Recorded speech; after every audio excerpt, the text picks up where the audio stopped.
Please, a round of applause for the nicest guy I know, Mr. Gary Vaynerchuk.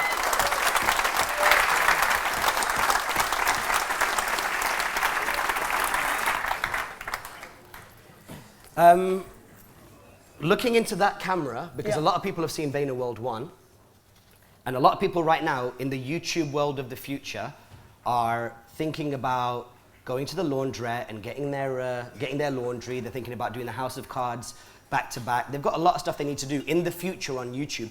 Can you please look into that camera and tell them why the next 90 minutes is the most phenomenal shit they're ever going to see? Because everybody I've shown Vaynerworld 1 has loved it. Well, I actually can't do that because I first have to see what we actually do up here. Oh, no pressure, right? No pressure. Okay, well, let's get into it. You've lost some weight. How's it going? Well, you thought I wouldn't be ready. I'm ready. I've lost some weight. It's true. And if I realized that you actually got better looking when you lost weight, I would have done it a long fucking time ago. Yeah, things are good. I'm feeling very interesting. I think I'm in a good zone. Right. And I'm feeling strong. Okay. Strong mentally, emotionally, physically, and yeah, I just think that it's a good time.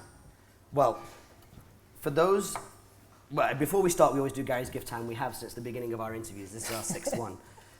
This is the Vaynerworld branding. I hope you like it. It's unbelievable. Yeah. Shout out to Prasad Bhatt out of India, who was going to give up art until I showed him Gary's video.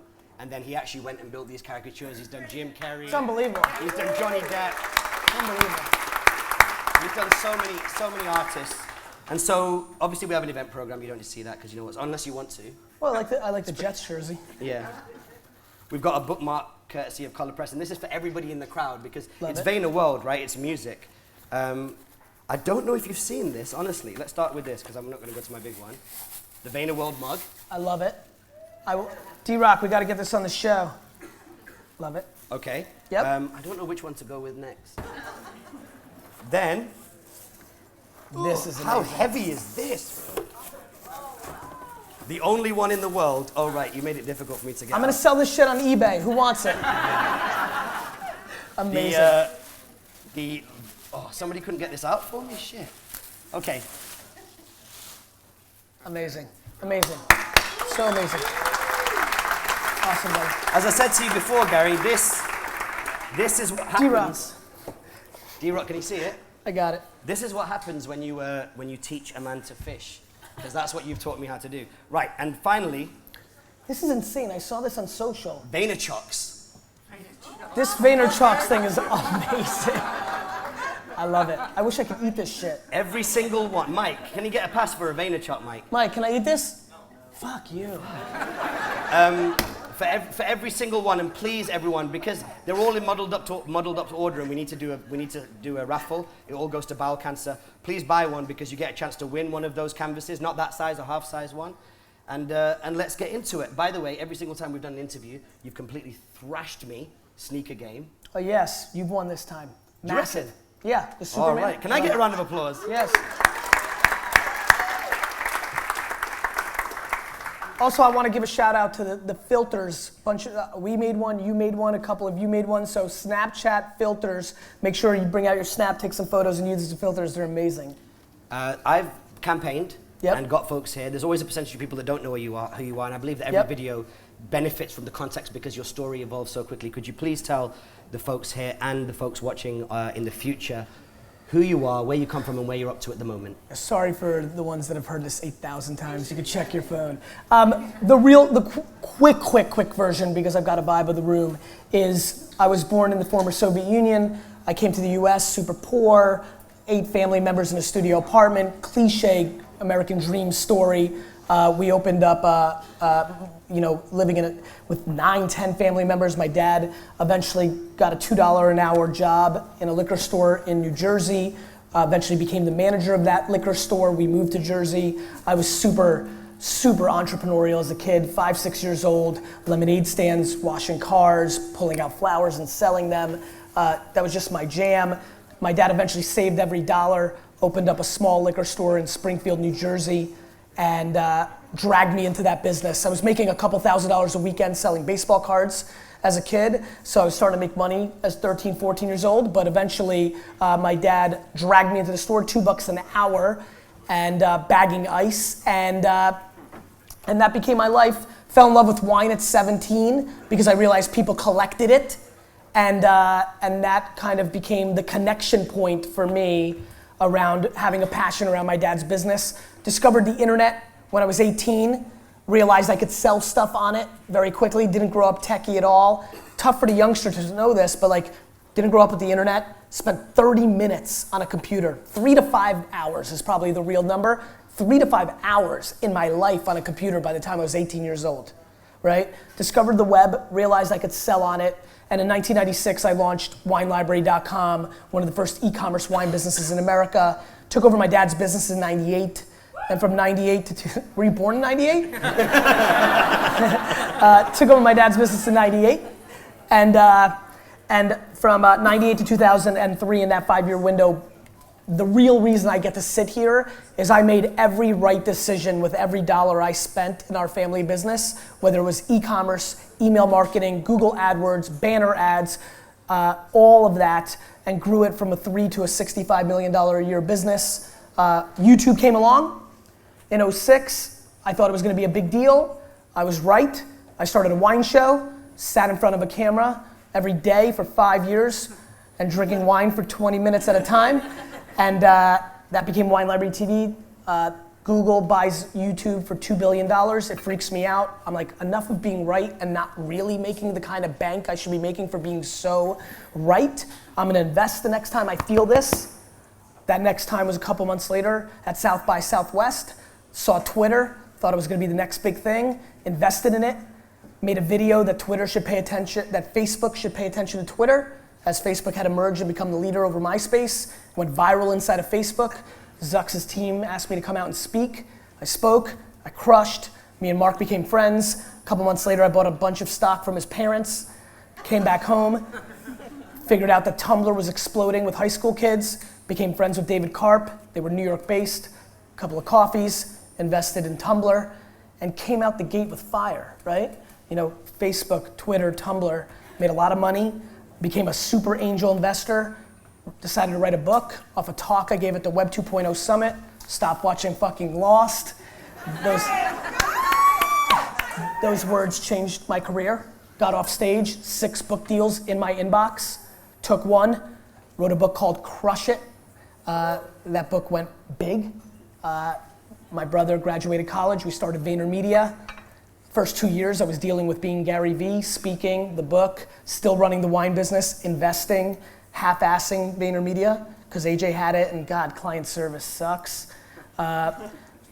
September 2011 was like, Jesus Christ, nobody's still paying attention to social media? Fuck it, I'll take it. Decided to be the CEO of VaynerMedia. We were 30 employees. Over the last 4 years, I've run that business, grown it from 30 to 650 people, from 3 million to 100 million in revenue. 18 months ago, kid emailed me and said, can I make a video about you? I said, sure. His name was D-Rock. Came, made a video called Clouds and Dirt. It felt right. I hired him full time. A couple weeks into him looking around the web to find other videos that I put out to mash up, I decided that it was time to do another show like Wine Library. Wanted to do it around Q&A, which is a place where I felt really comfortable. Started the Ask Gary Vee show. And have taken my content, my personal content, very seriously since. I've been really busy, lost 30 pounds, and here I am.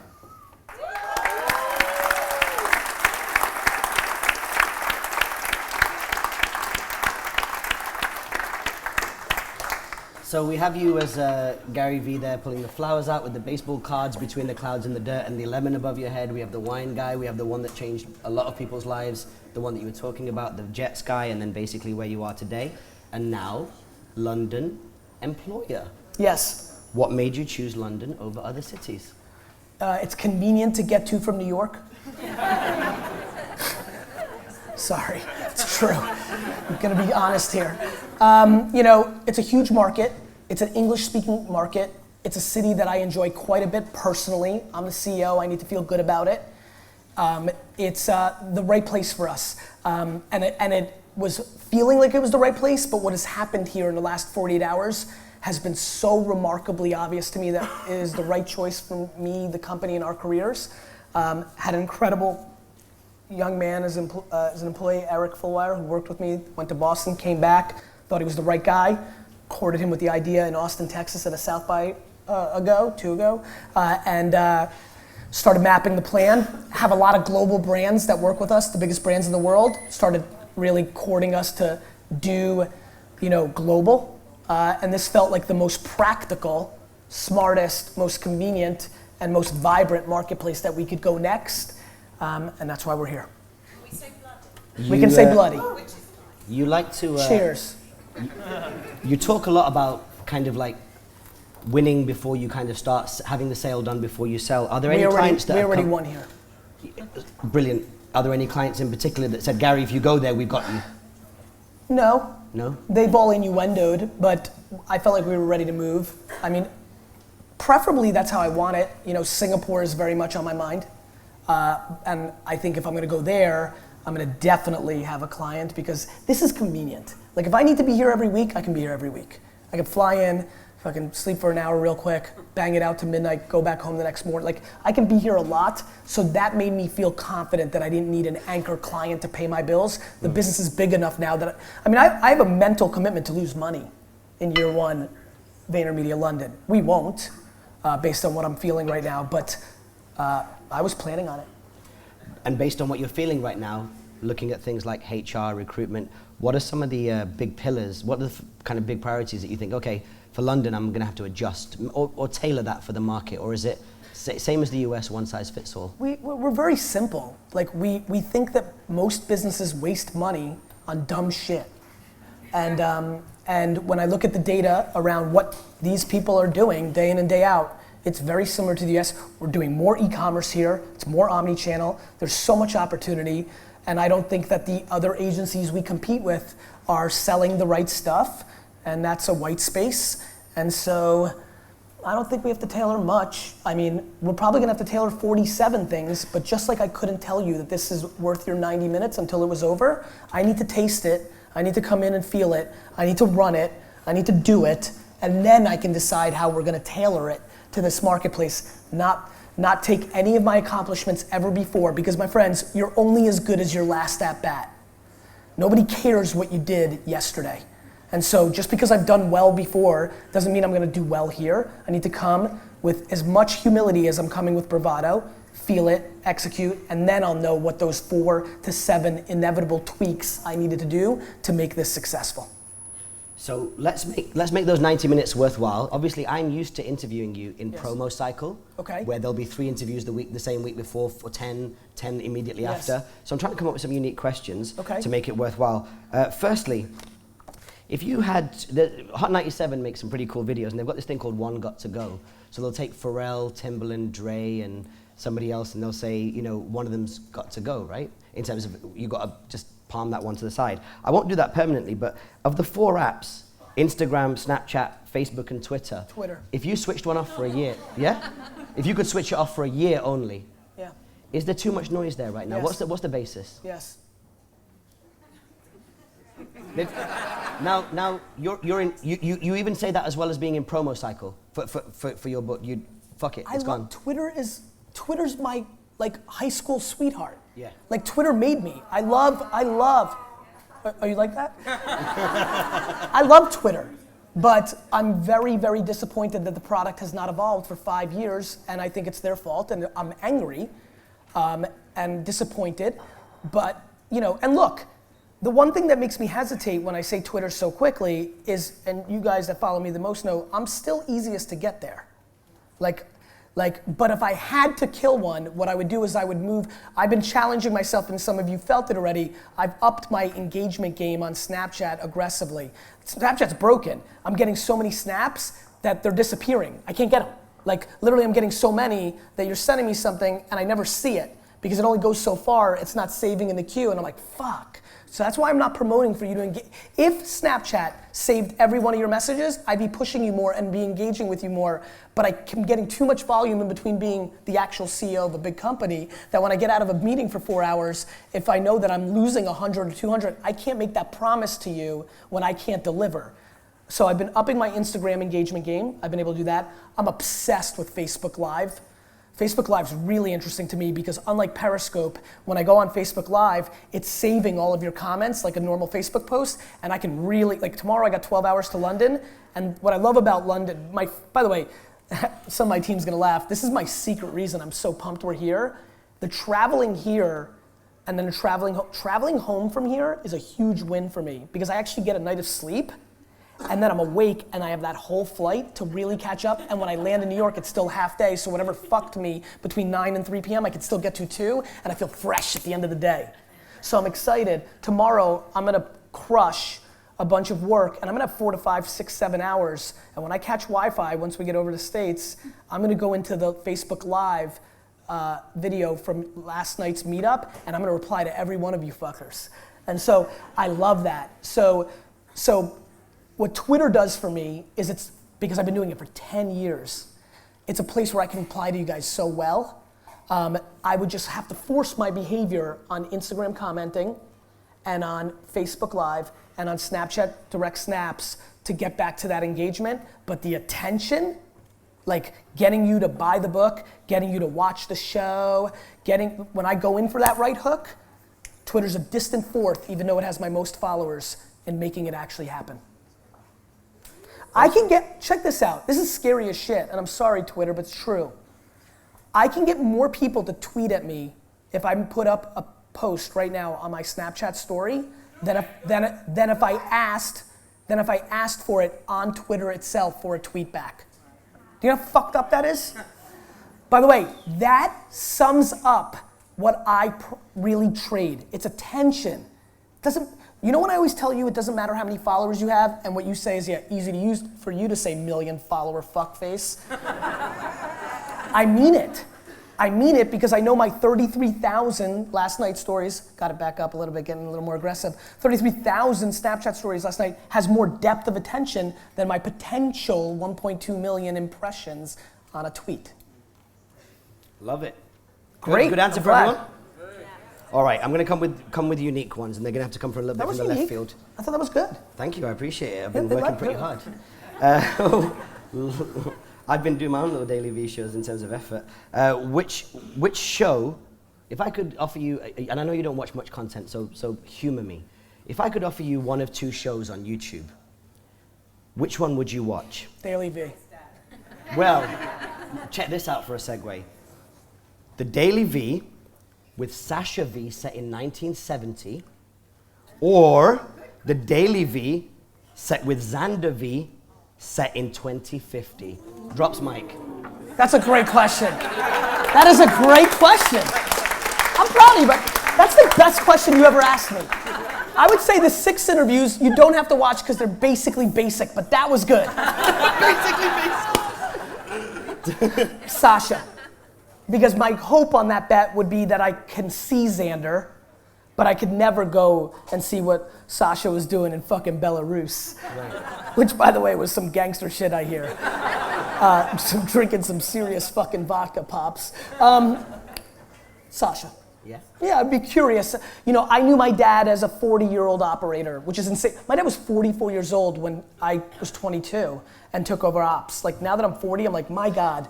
As much as I love my dad, I love him 3x now. The fact that in 4 years I'd have to hand it over to Misha, that blows my mind. I'd love to see how and really the Sasha I want to see is Sasha 78 to 85. That's his prime. That's from and his is way more interesting. I mean, you know, we lived humbly. You know, because our $3 million business was kicking $100,000, so we weren't rich. I love when people are like, oh, Gary Vee had $3 million. I didn't have $3 million, fuck faces. Wait, break the lingo. Was kicking, so there was 100,000 Guys, I was net. doing $3 million in sales on 10% gross profit, which means the business made $300,000 of profit before expenses. Yeah. Like I wasn't fucking rolling. Like every kid that raises $250,000 in seed fund had more money than I had to like roll my business. So enough with you stupid fucking idiots that think that. Number 2, my dad My dad fucking had zero. Like that would have been super fascinating to watch, like what it's like to make $87 a week and like roll in with like fucking no English and like fucking, that could have been some real interesting shit. Yeah. And you know, another way I was thinking about doing something new with you. You know what's super interesting as well? Go on. Daily Tamaravi. Like, you know, like my mom raised 3 kids. She never had one house cleaner. She never had one babysitter. I never slept a night in my house that my mom didn't sleep in that house as well. Like, you know, my parents are so much more my heroes than you guys hear me saying it, that you could never understand. Like, zero, like just zero. Like, came with nothing and like built a real life and built a foundation that allowed me to springboard off of, right? You know, I did not start from zero. And it's not that I started from a lot of money. Most people that I know literally could have started with just as much or a little bit even more, even though many I know start with less. It's that I started with like foundational shit that it gave me no choice but to win, both in self-esteem, in work ethic, in all the good shit, there was no loss. There was no way I was gonna lose. You know, I can kind of relate. I mean, child of an immigrant parent, they came over here in the 70s like a lot of Asians leaving East Africa, so I can dig it. The thing that my parents did though, as immigrants, which was so unique, and there's a lot of immigrants in this room, or children of immigrants, they let me be a shit student. And that fucks with me like you would not believe. Because I hang out with people all day who know that was like, that's the way out. When you're an immigrant and you come here with nothing, you teach your kids education here, US, everywhere, because that's the way out. And the fact that they audited me and allowed me to be me, yet pushed education on AJ. AJ was forced to be a great student. My mom parented my brother totally different than she parented me. And it's funny, you guys hear me a lot of times of like, put players in the best position to succeed. It's my job to put D-Rock, and I get that from my parents. They did that for me when it was so much easier to feel the peer pressure of all their contemporaries saying education's the way out.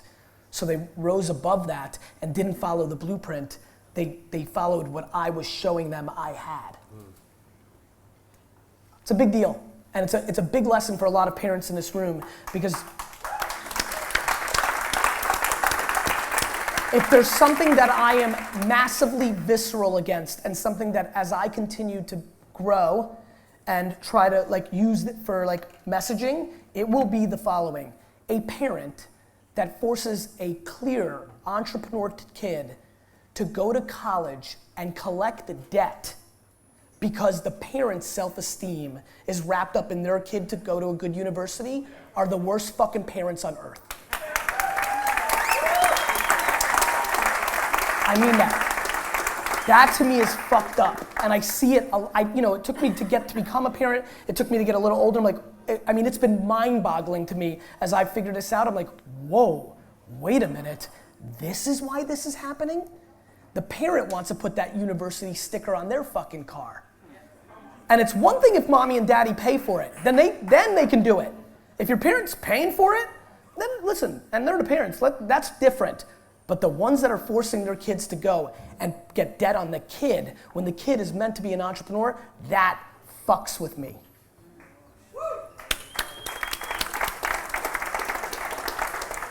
I've been hanging out with some other worlds. Like, I mean, firstly, if I'd not just come in from Dubai, I would have definitely had a T-shirt made that says "I love my parents," because the family that I'm from, we don't really say it enough. I'd have wore it as a T-shirt. Say, it turns out that we ended up wearing a pretty similar color combo. Well, tell them the truth. We texted each other this morning. Yeah, if this event makes no money, I'll sell you that number. But I've been hanging out with some new dudes recently, like getting some mentorship from them from a different world. So shout out to like Jonathan Worsley and Matt Weiss and all my bench crew that are here tonight. Thank you so much for helping out. But they've been teaching me this other stuff, and I wonder what your thoughts are on it. You know, your narrative is a lot around tech, it's around marketing, it's around entrepreneurship, it's around attitude and hustle, and we'll talk about hustle in a second, but I wonder, you're in so many vast business worlds with people that are giving you massive budgets or giving VaynerMedia massive budgets. What is the Gary Vaynerchuk conversation, if it happens? What is that conversation like when it comes to macroeconomics? You mentioned it in the new book. what do you talk about? Do you talk about oil prices, the slowdown in China, terrorism, US politics, commodities in Africa? Like, is there some, you must have an opinion on all that stuff. Maybe if it doesn't make it to the show, but around the big guys you talk to, like, give us a window in that. In those worlds, I listen a lot. I have opinions on macroeconomics. Can we get some? No, because I don't like being in the opinion business very much, believe it or not. I really don't. And let me explain. I understand what's like I'm a citizen of the world. I'm sharp enough. You know, I pay attention, but boy, do I not feel like I have the audacity to spit my points of view on things that I am just not educated on. The reason, you know, it's funny when people go to me, they're like, Gary Vee, you're cocky. I'm like, okay. I'm like, respect. And I'm like, here's why I'm cocky. I only talk about shit I really fucking know.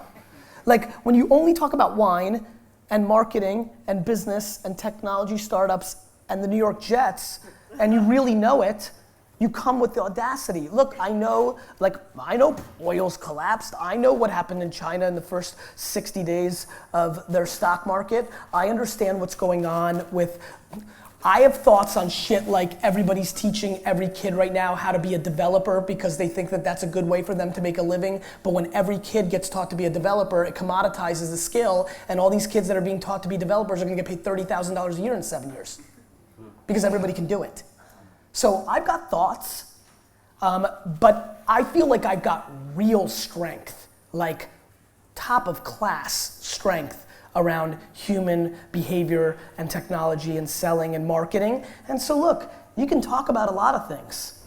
And I've talked about 2 things in my life publicly, business and marketing and wine. And those are 2 things I really know. And look, we only have 1 at bat, and I don't wanna boil the ocean. And more importantly, I don't wanna dilute myself. You know, like, I know that if I keep talking about what I know, I'm gonna win. I really do. I know what my intent is around my brand and stuff like that, so I always feel good, and that's why I wanna have those conversations.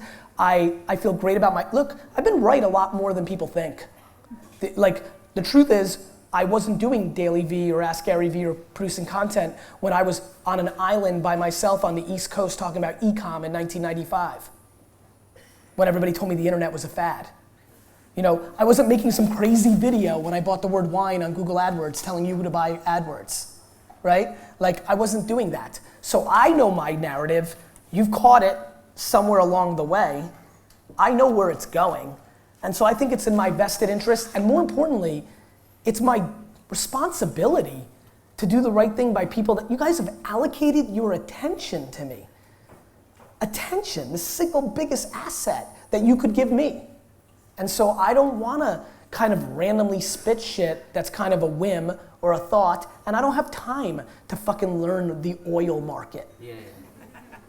I feel you. Well, thank you. I mean this because there's a lot of people that you guys respect and you retweet. I watch you, and when they talk, I listen, and they don't know what the fuck they're talking about. They're regurgitating shit they read. I get it. It's just real. The way I feel about these A- and B+, the way I feel about them, right? I don't want anybody to feel that about me in other categories. So I shut the fuck up. Let's talk about being historically right. It's important. It's really fucking important. Because a lot of you guys are spitting shit, and the smartest in that world see it, and you've lost before you even fucking started. Make sure you know what the fuck you're talking about. Yeah, that's right. I've struggled with something. I find it very easy to, not easy, but I enjoy applying some of the stuff that you teach. One thing I've struggled with when it comes to being historically right, and I know you don't like university, so don't bash my face in, but like, I wrote this dissertation back in 2001, right? It's and What's a dissertation? A dissertation is like your thesis. Kidding. And it's called M-Commerce, a revolutionary opportunity for businesses to get into the pockets of minds and consumers. In 2000, 2001, I was writing about apps, mobile banking, gaming, 3G before it came out, smartphones before the iPhone won the category, 4G, it's all in there. Of course you were, because it was widely available information. It wasn't. Yes, it was. I had to knock on, in 2000. Ready for this? I will spit for the next 20 minutes of everything that's gonna happen for the next 15, 20 years. I'll talk to you about VR, smartification, like the bottom line is, if you apply any homework to what people are doing, Companies are patenting and doing things that give you complete proxies and obviousness to where things are going. Artificial intelligence and VR, smartification, your refrigerator reordering your beer for you, which is the death of Tesco and Walmart around the world. That will happen in you can do it. The key is, can you time it to make it actually mean something? The key is, can you do something about it? Let me tell you about my world in 2000. We didn't have, obviously, the blogs, the vast of information. I had to actually ring up and call up a lot of people, like, they were called one-to-one, Vodafone, these people in the back of the day. I don't care if the information was easy to get to, Raj. It was there, though. Right. So kudos, you fucking took time and figured it out. Yes, I get it. But my question is, one of your points is, and this is a harder one to apply, and I challenge anybody in the crowd to do this because I worry about it. When you say legacy is more important than currency, yes, you're absolutely right. A lot of people have built their personal brands following you and making predictions, which I think is one of the smartest things that you can do if you're that way inclined. How does one, with subtlety, go back and say, 7 years I called this, 7 years ago I called this, 5 years ago I called this, without sounding like an asshole? Well, there's a first part that really fucking matters. Let's talk about the part that really, really matters the most. If you're gonna recall and say, I told you so, you had to do shit in between that means that you did something with it. Right. To go sit on fucking Periscope for the next year right now and predict everything you can think of and then recall it is very different than what I did with social media, which was build a $100 million revenue business on the back of it, invest in 3 of the 5 biggest apps that were built within it. I not only predicted it, I fucking did things about it that made me rich as fuck.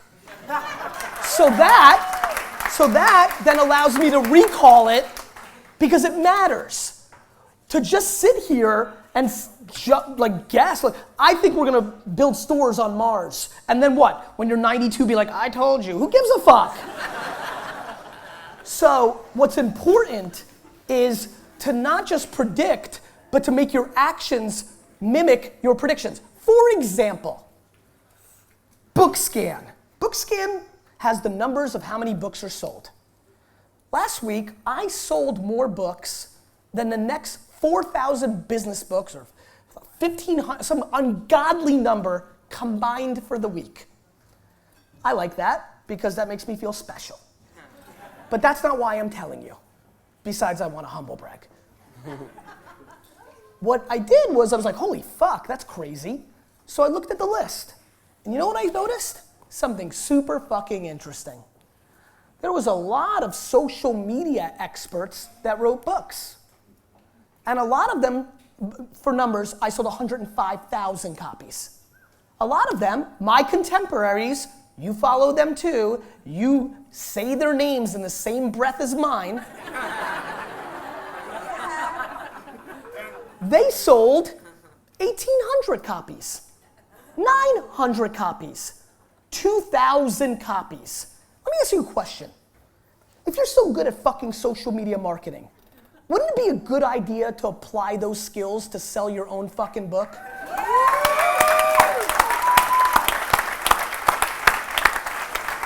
There's only one thing that matters, my friend. You can come with bravado and fire like I just did. You can be humble. You can go and do whatever the fuck you want. Only one thing is gonna play: results.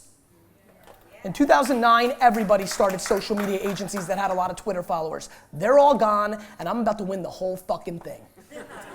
Got it? So do whatever the fuck you want, but you're not gonna trick anybody. You know what? You may not like the way Floyd Mayweather spits it, but guess what? He didn't fucking lose. And so we have to fucking eat it. You know, it's true. This really is amazing because it almost is like we texted each other because you're literally passing the ball back to me for the next question. The term hustle doesn't feel the way it felt in 2008 when I got off my ass and really took it up a gear. How does it feel? It feels like there's more water in it, it's diluted, there's more access points, there's more people using the term, it's more of a light term, it doesn't truly reflect the shittier side of hustling, which is really, it's quite difficult to commit yourself to personal growth and business growth and numbers and results. And I loved your new book because you've got this new child in your dialogue. You've mentioned it before, but it's really matured. It's self-awareness. And I love the contrast of hearing you talk about self-awareness versus talking about hustling. I put to you that maybe the rise of this self-awareness dialogue might be not the death of hustling, but certainly downplaying it, because anybody can call themselves a hustler and get away with it. But if you're truly self-aware, you can tell if a guy's self-aware or not. Look, everything's right up until that one point. What? Anybody can call themselves anything. Like, you can roll around and say you're self-aware too. I know people who tell me, because they know I like self-awareness, in my organization that are quite self-aware and they're fucking tone deaf. Again, it's actually a tremendous segue, the way you're setting up the question, to what I just said earlier. Call yourself an entrepreneur. Call yourself a hustler. Call yourself whatever you want. Please understand, not somebody that's charismatic and a great marketer like me, not somebody who's not, somebody who's better than me at it. You can say anything you want. The problem is, eventually that shit plays out. So here's the separation. When you say hustling, yeah. I found that during the hustle era, yeah. people took on more and more and more stuff. I've got a clothing line, I've got this, Self-awareness has forced people, or is forcing the better people, to strip stuff out. I agree. I think I've lived through this period as well. And you know, guys, when I was a kid, being an entrepreneur meant you were a loser. And it's fun to see the head shakes of the people that aren't 25. When you said you were, and if you're 40 or above, and you heard the term entrepreneur back in the day, it meant that you had ideas. And mommy and daddy were probably paying for your lifestyle, or you just were a straight loser. It was bad. And I didn't even, it's funny, I even found some sort of paper where it was like, what do you do for an occupation? And I wrote businessman, right? Which is now entrepreneur. And it's so crazy for me, because when this all started happening with entrepreneurship, 7, 10 years ago, 6 years ago, whatever, when it started bubbling, I was like, and it's so crazy how hot it is right now to be an entrepreneur. Like, literally young people think I'm cool, right? Like it's so crazy. It's crazy. And when I look at it, I'm like, my God. And at the time, I'm like, this is happening. This is so weird. This is amazing. Like, my thing is now pop culture. This is great. And what I didn't realize was it was going to trick a lot of people, both young and old, into, this is perfect for you. Do you remember when everybody, and by the way, I truly believe the last thing that looked like entrepreneur was hip hop artist. Still. When you think about the generation right before this, a lot of the kids that come up to me today that are like, I'm an entrepreneur, literally, if they were born 7 to 8 years earlier, would have tried to become a rapper. Straight up. I mean it. I see it every day. And so, it's just so interesting, because I do think so here's what's key about self-awareness that goes way beyond even hustler. I talk about commerce, I'm a salesman, I'm a businessman. But self-awareness is way better than becoming a good businessman. It means becoming a better person. It means having a happy life.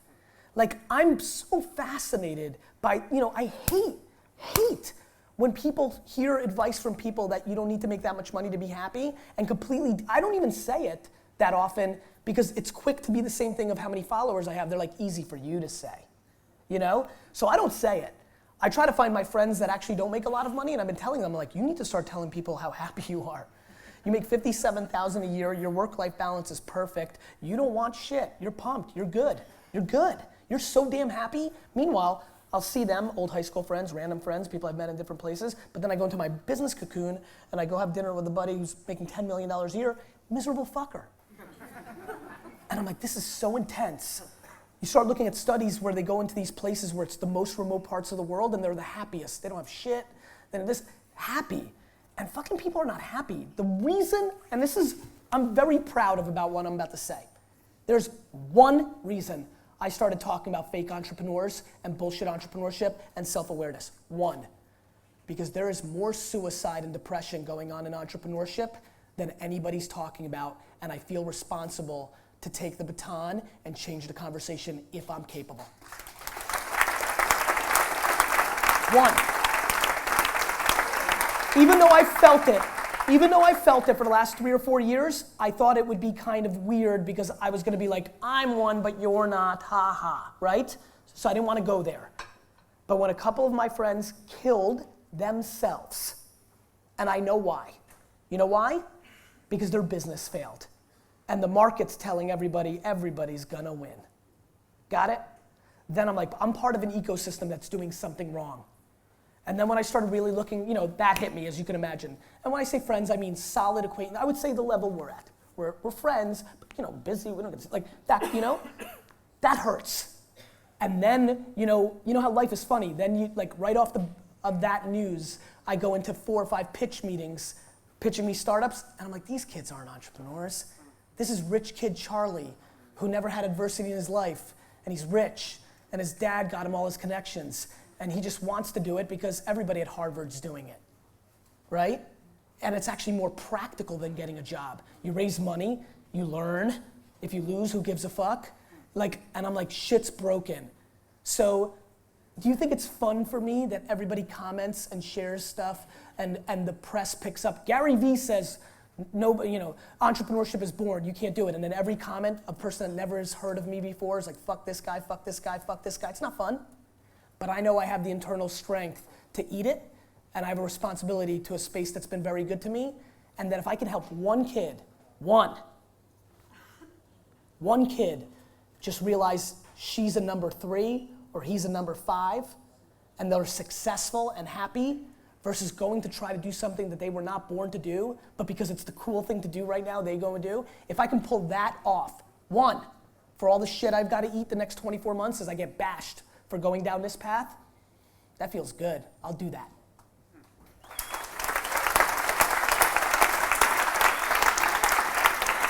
And guys,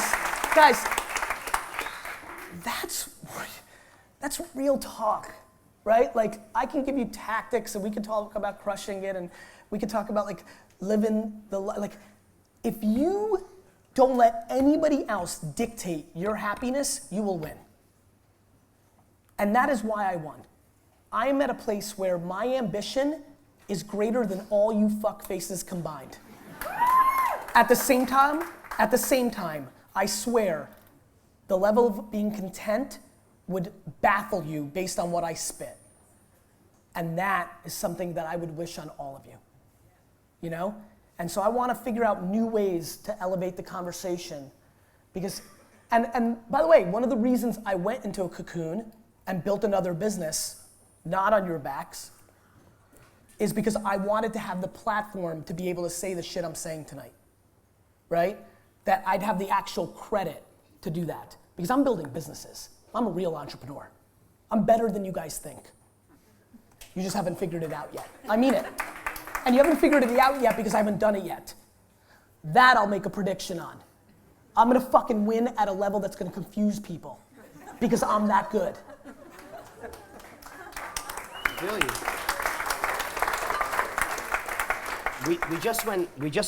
We went to a place.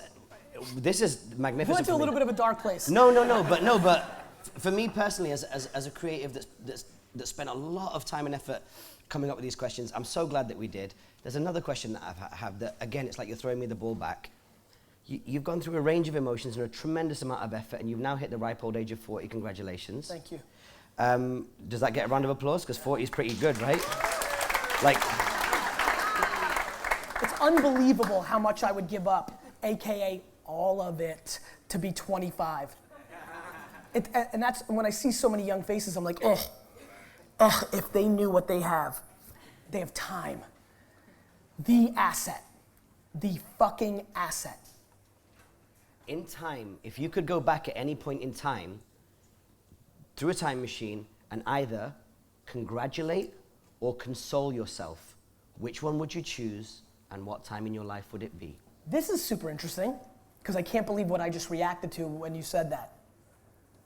The thought for someone to congratulate me or console me in a real way, not in a let's take a selfie and it's so flattering to me, but in a true way, in a real way, is unacceptable. I hate it. One of the worst things, and looking at Rice, the worst thing I do as the leader of VaynerMedia is we celebrate no wins. In agency world, you get a big piece of business and everyone goes nuts and you ring the bell and don't even fucking acknowledge it. On the flip side, for me to ever ask another human being to lick my wounds for me is disgust in my own body. What about you going back in time and doing it to yourself? I would look at myself and get the fuck out of my face. Right. Right. You know, that dude would be like, get out. Right. I'm in me. I'm in fucking me, right? I don't call I do not complain. I do not complain. And I don't need, I adore the attention and I love it, but I don't need it. And so like, I'm in me. Seriously, it was interesting when you asked that question, what I felt, which was like, I don't want that shit. Mm-hmm. Like, oh, dude, it's okay, Gary. Get the fuck off me. Right. You know? Yeah. You did it. I'm gonna do more, fucker. Get the fuck out of here. What? That's who I am. Like, that's just me. And by the way, I don't think that's cool. I hate that I don't have mentors. I hate that I don't listen to other people. Every time by accident I hear something, I learn. It's a weakness. It's just my truth. Self-awareness is understanding what you suck at. And you don't just say it because it's a good line. I suck at 99%. I suck at 99% of shit. And I accept that. And I put all my goddamn energy into optimism, good, and upside, and my strengths. And that's why I win. I wonder if we just jump back one question, go back to the hip hop entrepreneur. Then we'll make it light again. There are, I really enjoy. Did we go dark? No, but I want in the short period of time that I've got before I hand over to the people that made this event possible. There's one thing that I really want to know because we're talking about hip hop artists. I've been following your Snapchat since you've been on Snapchat. Yes. I'm going to keep it very real with you because I respect you. I didn't pre-DJ Khaled. I wasn't following you at the same level. You shouldn't have been. I wasn't doing anything interesting. It was more looking over your shoulder on planes and things of that nature. Yes. When you saw DJ Khaled at what speed did you reverse engineer it, and what speed did you decide to go back in on it? Because you were there already. The day I saw it happen, I moved. Because DJ Khaled was doing the cartoon version of what I actually am. Yes. Yeah. What do you mean? Like? So I was like, wait a minute. The kids like it? Fuck it. I'll give them the real one. Yeah. The more animated, the the rocket fuel version, right? No, it wasn't the rocket fuel version. No? They just wanted to talk about motivation in business. Right. And I'm like, cool, then I'll really give it to you because I've got that. Right. And was there any particular process? Did you go, Kevin, and just start? No, now? I'm like, what the fuck, DJ Khaled? I'm like, cool, let's do this. Yeah. And by the way, DJ Khaled's way more famous than me and mainstream and first mover advantage. So I didn't say I'm gonna get more views. I'm like, shit. Like this motivation business thing is speaking to 13 to 17-year-olds for real. I had been, and you've seen videos in the past, and I've been fucking with it. I knew it was getting older, and I'm like, and it collided. At the same time that I felt in August, which was before December when I saw the Khaled stuff, in August I was like, shit, this is getting older, right? Like this is actually happening. This is gonna happen. And then for me to, and then the fourth quarter's busy. So I was busy, busy. And then to see the Khaled phenomenon happen in mid-November, and then really pop December, and then serendipity took over. If Khaled popped in July, I wouldn't have been able to move. But because I was on vacation, and I had time, and I begged Lizzie for me to dig a little bit during the vacation, I had the time to really synthesize what the fuck was happening, and I was like, my God, not only is it about to get older, good for me, as it matures up, but younger is also fundamentally overreacting to a business motivation content play. This is interesting. So if you continue to water that plant, we've both been around in the 80s and 90s. We saw that the music industry existed prior to hip hop, and hip hop, the genre, took ownership of for a long period of time, especially the golden age in the 90s. It's like everything that you got on the music CD record platform was hip hop. Is it possible for a genre, you've got big personalities like Charlemagne the God and Peter Rosenberg and all these people, Combat Jack. Is it possible for a genre of music or a genre of lifestyle of culture to own a media? No, because I don't think hip hop owned it. I mean, to say hip hop owned that era would be so disrespectful to Nirvana and that whole movement and many other things that happened. So it owned it for you, it owned it for me, but boy, do I know a lot of my high school friends that were fucking bashing their heads to different kind of music. So no, but there's themes. And look, I mean, these themes last forever. Yeah. And by the way, hip hop changed the world. Like fundamentally, what it did for racism and culture is so phenomenal. It's such a special thing. It really, really is. and there's a lot of us that are 30 to 45 that are really changed because of it, and that's trickled down, and now the 20 and under don't even realize it. We see it on them, but it is their only norm because it became mainstreamed. But you know this, in 2009, thank you, in 2008 actually, I made a video that said tech was about to become hip hop. The whole entrepreneur becoming the rock star was obvious to me 7, 8 years ago. You can go find the video, it's there. That's what's cool about documenting this shit. I saw it. So what's happening now with the business people becoming famous makes sense to me. And I love that this entrepreneurship thing, I think entrepreneurship is unbelievable. I think capitalism, I love guys, if I ever really lose big, like if Vayner goes out of business, I will stun you with my reaction. With the same level that I sit up here with bravado and ego, you will see humility that would make your head spin. I would make Connor's reaction to his loss seem like he was bloating. I will be like, I suck, I deserve it, because I care about the market and capitalism and meritocracy more than I care about myself. And so that's a big deal to me. That's why I wanted to do well, which is why I feel a sense of responsibility of making sure we tweak it and don't let it become watered down and become a bad thing. Got it? Yeah. And you're a leading voice. You were talking before about being a world citizen, and everyone knows that you can come up with sharp observations when it comes to the evolution of brands. You've been traveling, we've met all over the place over the last 8 years. Do you feel, as a result of where the US is right now, that, especially with Trump and so on, that brand America is evolving? And is it evolving into a downward direction? Because you just said hip-hop did so much for racism, and I just wonder, is objectively, because you're here, listen, like, do you think that, I was born in Russia, so. Is brand, I remember in the 90s, 80s, a lot of folks here remember Axel Foley, Beverly Hills Cop, New Kids on the Block. Getting to America was like, oh shit, like, it was a rite of cultural passage. Do you think it's evolving? Do I think it's what? Do you think it's evolving? Do you think that? Of course I think it's evolving. But do you think every empire falls? America's empire will fall. I'd like it not to fall while I'm alive. Of course it's evolving, but I don't think it's bad or good. And more importantly, all my friends, and don't forget, if you are wealthy, if you live on the coasts of America, there's 2 Americas. There's New York, LA, San Francisco, and then there's the rest. It's different. There's America, and then there's America. There's 2 Americas. And by the way, guys, London is different than the suburbs and the outskirts of this always happens. This is not a country thing. This is a class thing. This is a whole different thing. So do I think it's evolving? Like I would tell, and like I have told all my friends who say that if Trump wins, they're going to Canada, or if Hillary wins, they're going to England. I'll tell them the same thing. Great, do you? Show me the alternative.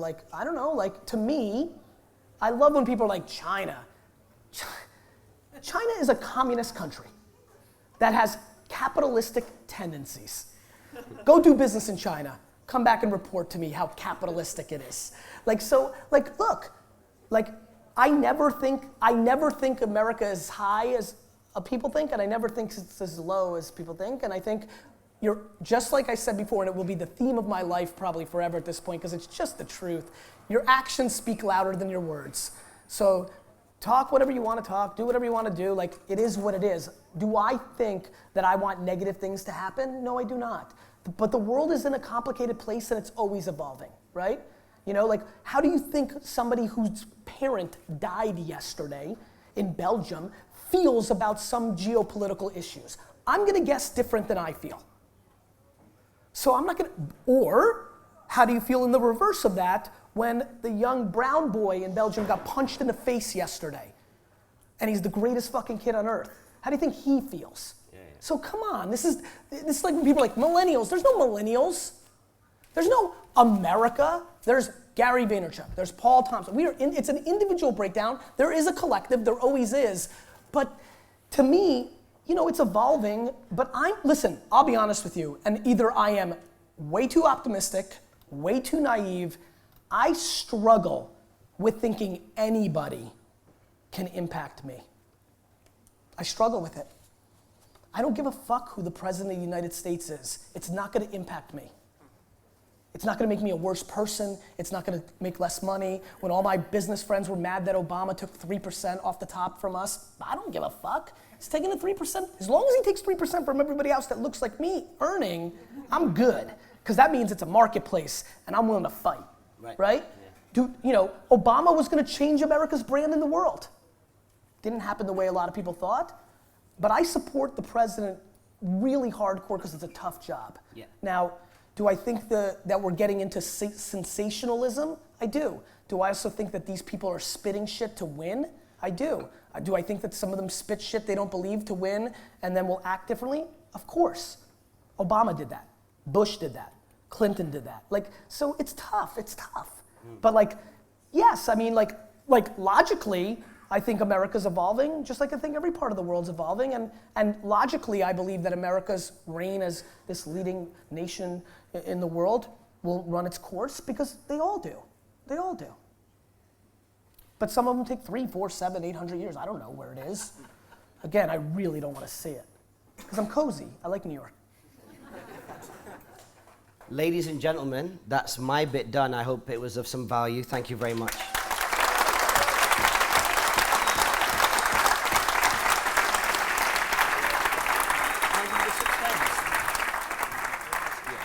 I hope I can read them. How much time for Q&A? We've got plenty of time. Yes. But we had 6 You guys folks. want some questions? We had 6 folks that That picked was up. bullshit. You want some questions? Better. Did you hear the hip hop set before you came out? Yes. Yes. Better than last time? I don't remember last time. You said about Fresh Prince and all that shit? No, I know, I loved it, but like, what, you want me to lie to you? Yeah, better. Do you remember? What do you remember about Vaynerworld 1? I remember that I weighed 30 pounds more. No, what do I remember? I remember that if you ask me the first thing I remember that it was long, and I wanted to be longer because the vibe that night felt like you leveled up and they leveled up the questions. I was in the right mindset, and I feel that again today, actually. Yeah. And honestly, I think it comes out of my love for you. I feel like I know that if I do a better job and dig a little deeper and say some new shit here tonight, that lends itself to more people watching on YouTube, which has a chance to help you in some way, and I really like you. Appreciate it, man. Thank you, man. Last time, your closing comments were just absolutely fantastic. Over to you to end. Look, first and foremost, I just want to thank all of you. Time is the asset, and for you to come out on a weeknight and support me like this means the world to me. If I could, besides health, if I could wish you just a minute of the way I feel, I would want that on you because it's incredible, and so I thank you very, very, very much for coming out tonight.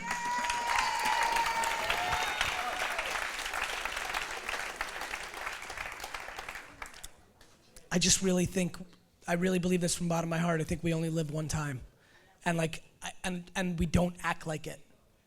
And like, you can already, whether you're 19 or 52 and a half, you can already now think about so many times, even at 19, let alone so many times that you're like, oh shit. Brandon, my best friend, who I grew up with, baseball cards, who runs a wine library. I lived on the bottom floor, he lived above me in a building for 3 years during the wine library days, and I would tell him all the time, because I'm aware of this, I would say, we're gonna look back at these days, we don't hang out enough. Like, we're just both laying, and like we don't hang out enough. We're never gonna have this back, and we didn't take enough advantage of it. You know, that lovely lady, Paper Route, you here still? Like, when I say I don't respect somebody else's point of view enough, your mom's not living your life. Like, it's just the truth. Like, one life. And all the self-awareness and all the hustle and they're just different little trigger points that may make sense to somebody in this room based on what's going on in their life. But the biggest thing I could hope on you is that when you get to the end, because let me tell you a thing I don't talk about a whole lot that I've talked about a little bit if you really follow me, which is the following. In my 20s, I spent an enormous amount of time hanging out with 90-year-old people. A lot. It was a strategy. I was like, fuck it, these people did it, right? Let's see what they have to say. I thought it'd be interesting. As you heard tonight, I love tasting it, doing it. That's how you know. You can have your theories, you can read guru shit, but living it is the game. And it was unbelievably intense for me as somebody who was so ambitious at the time, how many of them literally, one by one, at airport, park or park, event or event, bar or bar, every one of them, to a T, started with, tell me about your life. I'm a young kid, I'm hungry, you're old. I wanna know, tell me about your life. Every one of them, all of them, started with, I wish. All of them. I wish. They grew up in a generation that did not have the internet. It was not practical to do all the amazing things we could be doing. They all wished. They wished they worked harder. They wished they spent more time with their family. They wished they didn't listen to their mom and did what they wanted to do. They wished, they wished, they wished. The biggest poison in us is regret. It's poison. And I push so hard, and will, through my vehicle, which isn't meditation, which isn't health and wellness, which isn't nonprofit. My vehicle's business. I can't help it. It's what I love. I love building businesses. I love competing with you. I want to beat you. I love that game. But through that vehicle, I will always push a lack of regret and awareness to how good it really is. You're more than welcome to tell me about how bad it is or why you can't, because or what, but it's just not true. Because if anybody ever did it, then you can too. And so I leave you with this. If you leave with anything tonight, it's stop making excuses, stop complaining. Nobody's listening. They may pretend they're listening. The market doesn't care. What you need to do is make one person happy, you. Then you can make everybody else happy. You know why I like making people happy? Because I'm already happy.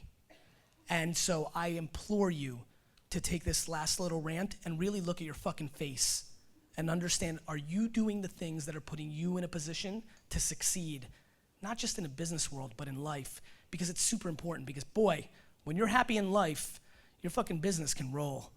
And so I'm just trying to figure it out. And I've been trying to figure it out in front of you for the last 7-8 years, trying to figure out the unlocks, EQ, IQ, self-awareness, hustle. I don't know what they are. You know why? Because like I told my man, it's 330 different unlocks. And so I'll go to all of them. They're all tried and true. And one might hit you. Yeah, it was hard work because I'm actually lazy.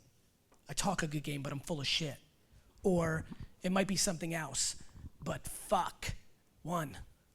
And so, you decided to sit? You're into this, right? It's good, right? This is some good shit. You're gonna remember this? Good. One fucking life. And if you wanna come and sit on the stage, and fucking do it. And if you wanna, one life, my friends, one time. And honestly, I'll leave you with this because a lot of you need it. How you make your money is more important than how much you make. Love you.